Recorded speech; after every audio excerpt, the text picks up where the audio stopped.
Oh my god, these are such great graphics. What is up, guys? This is Big Mitchie Fan here. Welcome back to another video, and today we're going to be doing a book haul. Now, it's been a while. Actually, no, it hasn't been in a while. It's been like a couple weeks, but this book haul are all books I've gotten in the past, like, couple of days. I scored big on books lately. Like, there are some, like, this haul in total costed me, like, $40, $50, if that. It is, and there's lots here, so I don't want to waste any more time. Let's get right into the book. So, let's get into this. Alright, so the first book is a book that I'm going to be reading with Peter over at Peter Likes Books, and I don't know when we're going to start this. I'm going to personally start this around early-ish October, early-ish March. But it's a book that I've been wanting to read ever since it came out. It came out late last year, and I've heard nothing but amazing things about it. It's The Nix by Nathan Hill. The Nix sounds awesome. It's like, I think from what I understand, it's about like the 1960s or 70s, and just like that time period. It's kind of like a family saga as well. And you know how much I love family saga. So if it is a family saga, I think we're going to love this. But The Nix, I know next to nothing about it, even though I've been really hyped about this book lately, enough to buy it in this lovely hardcover edition for $16 on Amazon. But you know what? Actually, no, this means that it's a little more than $50, but whatever. The Nix, it sounds awesome. I've heard it's awesome, so yeah.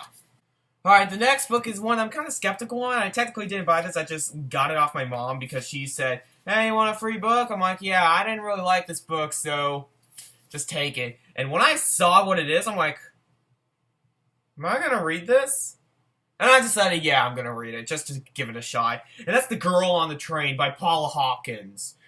This is massive around, like, everywhere you go. Like, everywhere you go, you would have found The Girl on the Train. But some people absolutely love this book, and some people absolutely hate it, and some people think it's a boring mess. And I don't know what I'm gonna think about it. And people say it's kind of like the new Gone Girl, and I loved Gone Girl and Gillian Flynn in general. And if Paula Hawkins is anywhere nearly as good as Gillian Flynn is, then I think I may like this book. But at the same time, I read the premise of this book, and it was alright, but, you know, I just gotta give it a shot. So, The Girl on the Train. It's really famous, so why not? Alright, the next two books are part of a series by one of my upcoming favorite authors, because I recently read Pillars of the Earth by Ken Follett, and oh my God, it was a masterpiece, guys. I finished it by the time I uploaded my last video. Not this video, but the last video. It's now one of my favorite books of all time. You're probably not going to hear me shut up about it for a couple months now, because I'm planning on reading practically everything by Ken Follett now. I seriously can't stop with this guy, but at least, at the bare minimum, I'm going to read the World Without End, which is the second book in the trilogy of the Kingsbridge trilogy, and then the third book is finally coming out this year, so I'm going to read that as well. And then he has this series, which I'm about to show you. And I've only gotten the first two books. I'm like, just see what you think about them, and then you could get some other books. Next time I go to the library bookstore, I'm getting the other book, because it's just already sitting right there. And that is the Century trilogy. I have book 1 called Fall of Giants, and book 2, Winter of the World. These two books are massive. That's literally all I can say about this. Like, the second one I think is even bigger than the first. Oh wait, it isn't. What? It looks bigger! What? How is this possible? But anyway, enough of me freaking out. I've heard absolutely phenomenal things about this series. I've heard the third book is kind of not as good as these first two, but still, it's fantastic. Ken Follett, if it's anywhere nearly as good as Pillars of the Earth, I think we're going to love it, so, yeah. Alright, and then I have all my paperbacks. I have 1, 2, 3, 4, 5, 6, 7, 8, 9 paperbacks. Let's just get this started with Kindred by Octavia E. Butler. I went into this thinking it was just gonna be another, like, one of those, like, books set in the South, and it's gonna be, like, surrounding around slavery, and I was kinda right. I don't know how to describe this other than it's even more historical version and African-American version of Slaughterhouse frickin' 5. That's weird enough, but I was instantly blown away by this book's writing and the story and just everything about it. I absolutely loved this book, and if it wasn't for Pillars of the Frickin' Earth, I would have, this would be my favorite book of the month. It is fantastic. I literally read it in one sitting. I could not stop with this thing. It just flew right by. And I'm so glad that I just bit the bullet and bought this for $8. I was originally going to buy it on Kindle for $3, and I bought a lot of other Kindle books that could potentially show in this haul, but I'm not because it doesn't look good on camera. But Kindred, however you say it, it's phenomenal. I love it. Alright, the next book is The Namesake by Jhumpa Lahiri. Jhumpa Lahiri wrote Interpreters of Maladies, which won the Pulitzer Prize. I liked that collection. I didn't love it. I love some of the stories out of it, but some of the other stories I was just indifferent to. But it was overall a really good collection. So I hope The Namesake. This is her first novel. She's written 2 short story collections, 2 novels, and a memoir, I think. And I like what I've read from her so far, so it will be interesting to see a full-length novel from her. Alright, the next book is a kind of a tale because I had the opportunity to get another ARC. And what did I do instead? I picked out a finished copy. That's what I do. Everybody Sees the Ants by A.S. King. This is usually not a book I'd read, but I've heard it's pretty good. It's like, even people who absolutely despise YA say A.S. King is pretty decent. So, if that's the case, then whatever. But the main reason why I got this is that I opened it up, and it's signed. What? I have no idea. This is signed. This is a signed copy of Everybody Sees the Ants.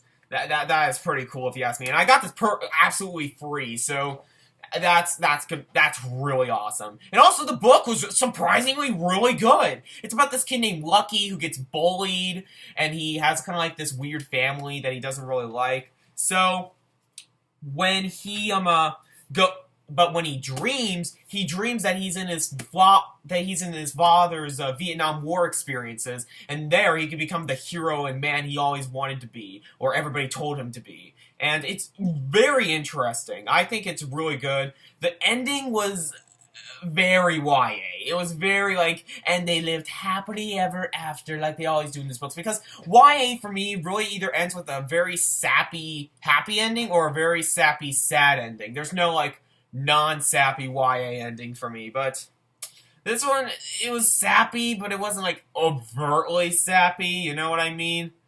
I don't know, but it's just, I wasn't too keen on the ending, but at the same time, I did really like this story. The characters did a fantastic job. I think they're really fantastic. Lucky, I could really get into his voice. I thought the usage of first-person perspective was very well done.